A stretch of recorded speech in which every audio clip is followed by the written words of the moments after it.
C'était un matin gris où la ville semblait marcher sans âme. Les gens couraient, pressés, sur les trottoirs, regardant leurs montres, leurs téléphones portables et les vitrines, tout en ignorant tout ce qui ne leur servait pas immédiatement. Arthur marchait aussi parmi eux, vêtu d'un costume impeccable et de chaussures chères, mais portant dans sa poitrine un vide trop lourd pour être caché derrière une apparence parfaite. À 39 ans, il possédait des entreprises lucratives, des immeubles de luxe et un compte bancaire qui attirait l'attention même des gens puissants. Pourtant, il se réveillait tous les jours sans trouver de raison réelle de sourire.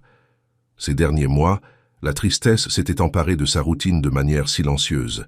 Rien ne l'animait, ni les voyages, ni les affaires conclues, ni les compliments reçus lors de réunions importantes. Le succès que tant de gens enviaient semblait être un beau vêtement porté sur un corps fatigué. Ce matin-là, après avoir fixé des rapports interminables au bureau, Arthur ressentit un manque d'air émotionnel.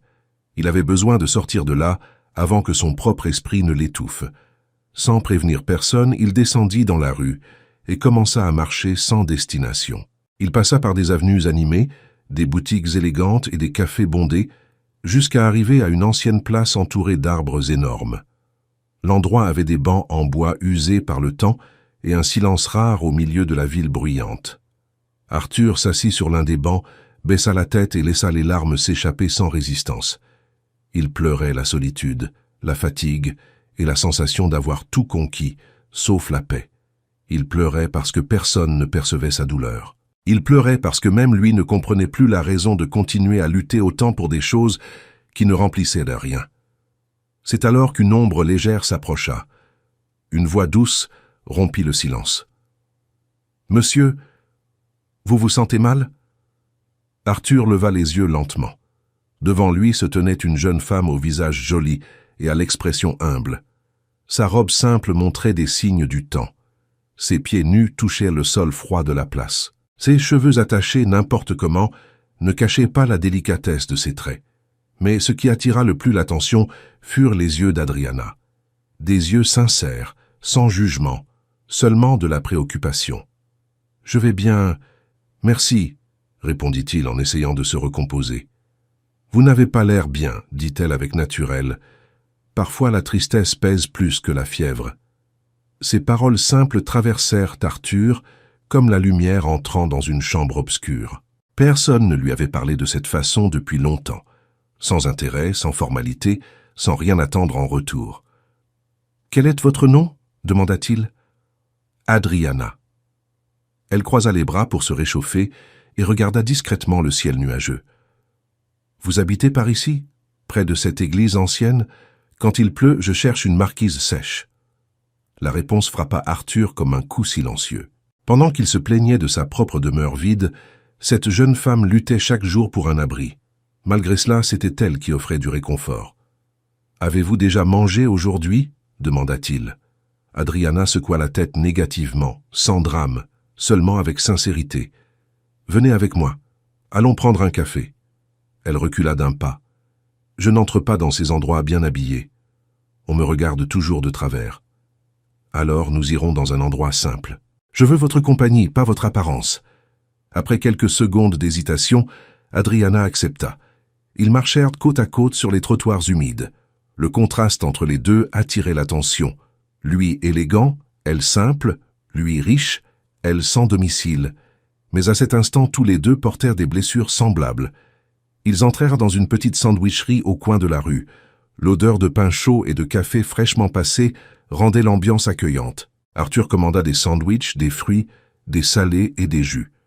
Adriana écarquilla les yeux en voyant autant de nourriture. « Vous n'aviez pas besoin de tout ça. »« Si, j'en avais besoin. Et ce qui restera, nous l'emporterons après. » Pendant qu'elle mangeait avec une gratitude contenue, Arthur l'observait. Pas avec pitié, mais avec respect. Il y avait de la force chez cette jeune femme. Il y avait de la dignité. Il y avait quelque chose de rare que son argent n'avait jamais pu acheter. « Comment faites-vous pour rester douce après tant de luttes ?» demanda-t-il. Adriana essuya ses doigts avec une serviette et répondit calmement « Parce que l'amertume pèse trop lourd. Celui qui porte déjà de la douleur ne peut pas porter aussi de la haine. » Arthur resta silencieux. Il eut honte de tous les ressentiments qu'il nourrissait pour des choses insignifiantes. Des personnes l'avaient déçu en affaires, des relations avaient échoué, des amitiés intéressées. Et il gardait tout comme s'il s'agissait de trésors empoisonnés. L'après-midi avança lentement. Pour la première fois depuis des mois, Arthur se sentait présent. Il ne pensait pas au tableau Excel, aux réunions ou aux exigences. Il pensait seulement à la femme devant lui et à la paix inattendue qu'elle apportait. Quand ils sortirent de la sandwicherie, le vent se rafraîchit et des nuages lourds couvrirent le ciel. « Où allez-vous dormir aujourd'hui » demanda-t-il.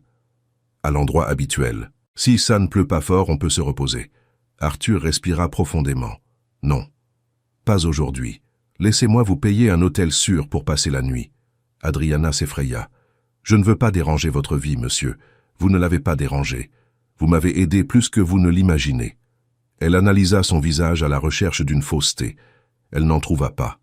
Elle trouva une fatigue sincère et une gratitude véritable. Ils marchèrent jusqu'à un hôtel simple et confortable. À la réception, Arthur paya une semaine d'avance et demanda qu'elle ait la liberté de manger et de se reposer. Quand il lui remit la carte de la chambre dans les mains d'Adriana, il remarqua que ses doigts tremblaient. « Personne ne vous dérangera.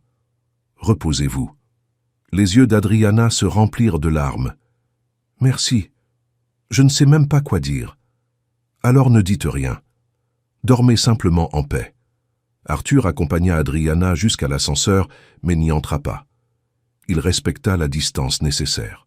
Les portes se fermèrent lentement, et il resta seul dans le hall, sentant quelque chose de nouveau naître dans sa poitrine. Ce n'était pas de l'euphorie, ce n'était pas une passion immédiate. C'était un but. Cette nuit-là, en rentrant dans sa demeure silencieuse, tout semblait encore plus grand et plus vide. Les couloirs froids, les tableaux chers, les meubles impeccables. Rien n'avait de chaleur humaine, rien ne respirait. Pendant ce temps, Adriana entra dans la chambre de l'hôtel comme quelqu'un qui pose le pied sur une autre planète. Elle toucha le lit moelleux, sentit la serviette propre, ouvrit le robinet et sourit en sentant l'eau chaude couler entre ses doigts. Après un long bain, elle s'allongea et pleura doucement, non de tristesse mais de soulagement. Pour la première fois depuis des années, elle dormirait sans peur.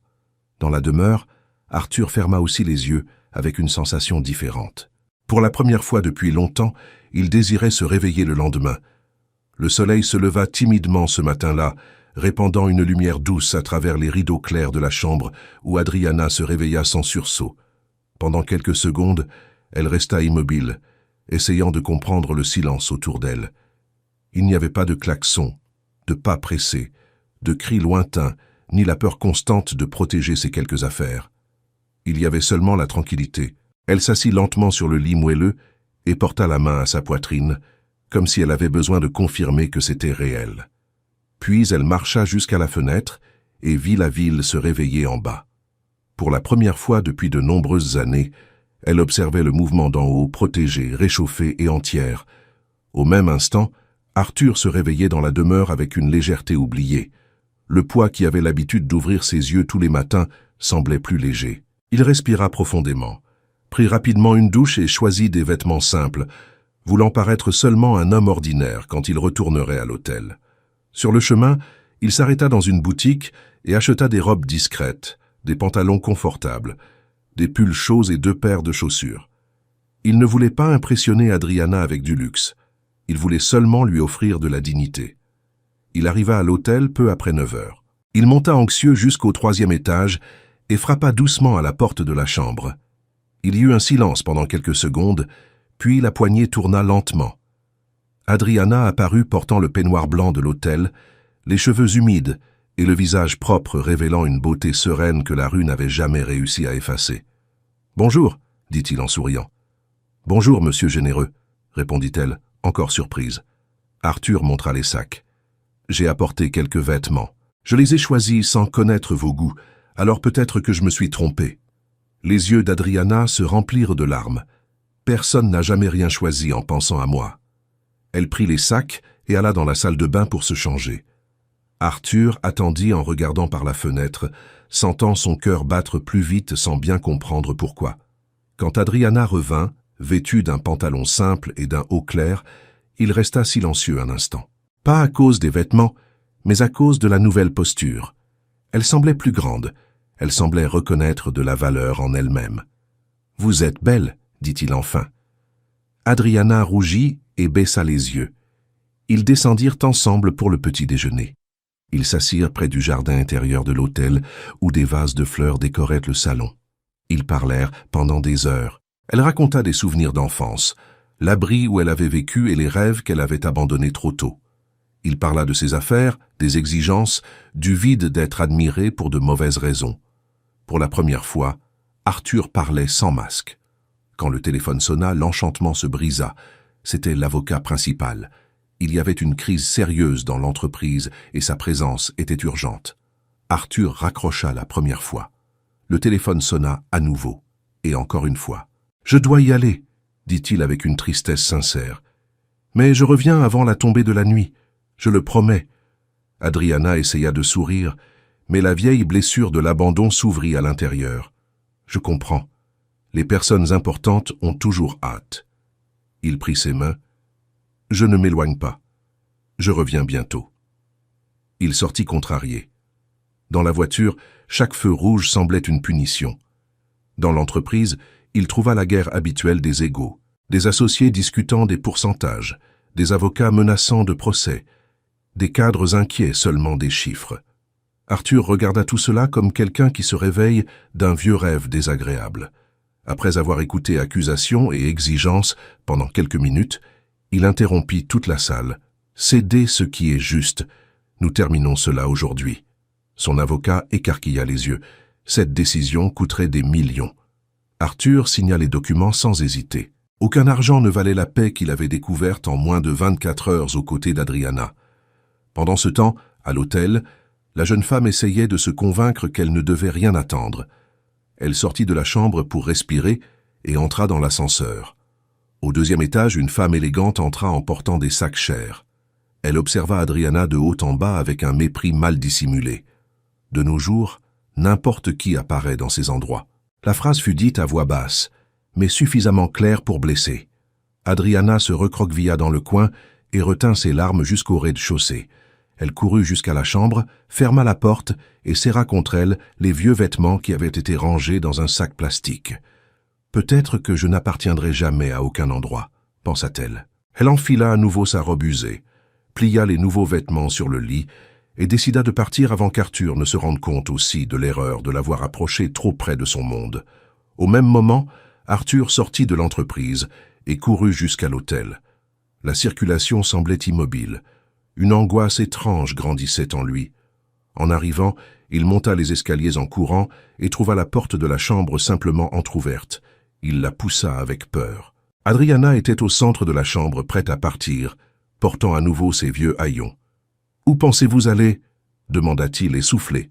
Elle sursauta. « De retour là où je sais vivre. Ici, ce n'est pas ma place. » Qui a dit cela? Personne n'a besoin d'en dire beaucoup. Certains regards parlent. Arthur ferma la porte derrière lui et s'approcha d'elle. « Écoutez attentivement. Le problème n'est pas en vous. Il est chez ceux qui mesurent la valeur humaine par les vêtements, l'adresse ou le compte bancaire. »« Je n'ai rien à offrir, » murmura Adriana. Il respira profondément, la regardant avec une honnêteté totale. « J'avais tout et j'étais détruit à l'intérieur. Vous êtes apparu quand je ne voyais plus de sortie. Votre attention sur la place a valu plus que tout ce que je possède. » Les larmes d'Adriana tombèrent sans résistance. « Alors pourquoi moi, parmi tant de gens ? Parce que vous m'avez vu comme un être humain quand personne ne le faisait. » Le silence qui suivit apporta le calme aux deux. Adriana lâcha la vieille robe de ses mains. Le tissu tomba par terre comme s'il emportait avec lui une partie du passé. « Je vais me changer à nouveau, » dit-elle, maintenant plus ferme, « mais je promets que je ne fuirai pas. » Arthur sourit avec soulagement. Pendant qu'elle retournait dans la salle de bain, il ramassa la vieille robe et la plia avec respect. « Vous ne la jetez pas ?» demanda-t-elle en sortant. « Jamais. Cela fait aussi partie de votre histoire. » Ils descendirent ensemble et quittèrent l'hôtel. Dans la voiture, Arthur parla avec sérénité. « Je veux que vous connaissiez ma maison, pas pour vous impressionner, pour que vous ayez un endroit sûr pendant que vous décidez ce que vous désirez pour l'avenir. » Le trajet fut tranquille. Ils parlèrent de choses simples, des lumières de la ville, de musiques anciennes et de rêves possibles. Quand ils arrivèrent à la demeure, Adriana resta silencieuse devant le grand portail et le jardin illuminé. C'est trop beau pour moi. Il n'existe pas de trop beau pour qui mérite la paix. À l'intérieur de la maison, la gouvernante Elena apparut, sérieuse, surprise par la visite inattendue. Arthur présenta Adriana comme une invitée d'honneur et demanda que la meilleure chambre soit préparée. Elena, encore rigide, acquiesça avec respect. Dans la salle à manger, une grande table était dressée avec 2 places distantes aux extrémités. Arthur tira sa propre chaise et la plaça à côté d'Adriana. Il y a déjà eu trop de distance dans notre vie. Pendant le dîner, elle goûta de nouvelles saveurs. Il retrouva l'appétit perdu depuis des mois. Ils parlèrent et rirent. Même Elena, observant discrètement, remarqua que la maison semblait moins froide. Plus tard, assis près de la piscine silencieuse, Adriana regarda le reflet des étoiles dans l'eau. « Je n'ai jamais imaginé ressentir autant de paix. » Arthur répondit doucement, « Moi non plus. Et cela a commencé quand vous avez demandé si j'avais besoin d'aide. Cette nuit-là, en l'accompagnant jusqu'à la chambre d'invité, il embrassa son front avec respect et tendresse. Tous les deux savaient que quelque chose de précieux avait commencé, même si aucun des deux ne connaissait encore l'ampleur de la transformation qui les attendait. Les mois passèrent légers et remplis de changements. Adriana étudia, s'occupa du jardin et redonna vie à la demeure silencieuse. Arthur réduisit le rythme de ses entreprises et découvrit la joie dans les choses simples. Par une nuit froide, devant la cheminée allumée, il prit ses mains et confessa l'amour qui avait grandi depuis l'ancienne place. Adriana sourit entre des larmes heureuses et répondit qu'elle l'aimait aussi, depuis le premier regard sincère. Ensemble, ils créèrent un centre d'aide pour les personnes sans domicile, offrant dignité et nouveau départ. Le millionnaire trouva la paix. La jeune femme trouva un foyer. Tous les deux trouvèrent un sens véritable ensemble.